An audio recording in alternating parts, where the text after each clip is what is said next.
The state of kidney disease has been placed under the microscope by the president of the Barbados Kidney Association, Alan Haynes. He explains the cost of dialysis. In Barbados, we have about 400 persons on dialysis. And that costs the government something like $18 million to finance that service on an annual basis. There are about 1,000 persons who attend outpatient clinic with problems related to kidney disease. It is also estimated that there are approximately 20 to 30,000 people in Barbados at stage 1 to 4 of kidney disease. There are normally 5 stages.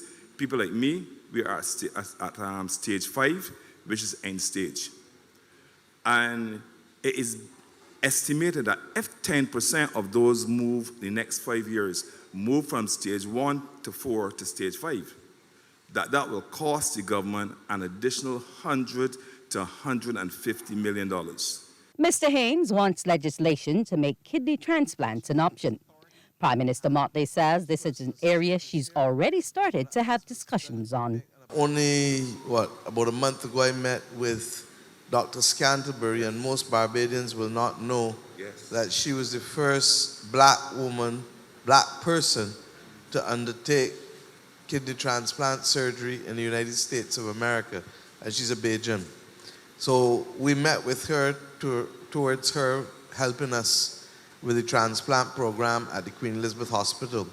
The Ministry of Health, and these issues go and start first with the Ethics Committee, and then they come through policy to Cabinet, and then Cabinet sends the policy to the Chief Parliamentary Council for them to draft. We are awaiting, and we're told that Cabinet should shortly receive the policy paper. The issue of tenantry land transfers was raised by many who are on properties owned by the Anglican Diocese. Minister of Housing Dwight Sutherland, who's also MP for St. George South, says they met with the Board of Trustees for the diocese a few weeks ago and discussed the matter.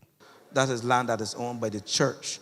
And with all due respect, while we can facilitate the discussion, we will expect the persons to reach out to the Board of the Trustees. And if you're not getting through, then we as the Ministry of Housing, Lands and Maintenance, we can facilitate it for you. MP Tony Moore says the work is being done, but some residents have not completed vital paperwork. This issue is one that everybody knows has been going on for some time. And last year, May, from as far back as then, the church notified that it had sorted out with NHC and a number of conveyances had been settled and so on, over 90 of them. And the major challenge that they were encountering is that people who were on church land, who could actually proceed with taking ownership of the land, were not completing the Form 1 forms that would be required for the transfer to take place. The residents were assured all relevant officials in attendance recorded their concerns and they will be dealt with. Wendy Burke, CBC News.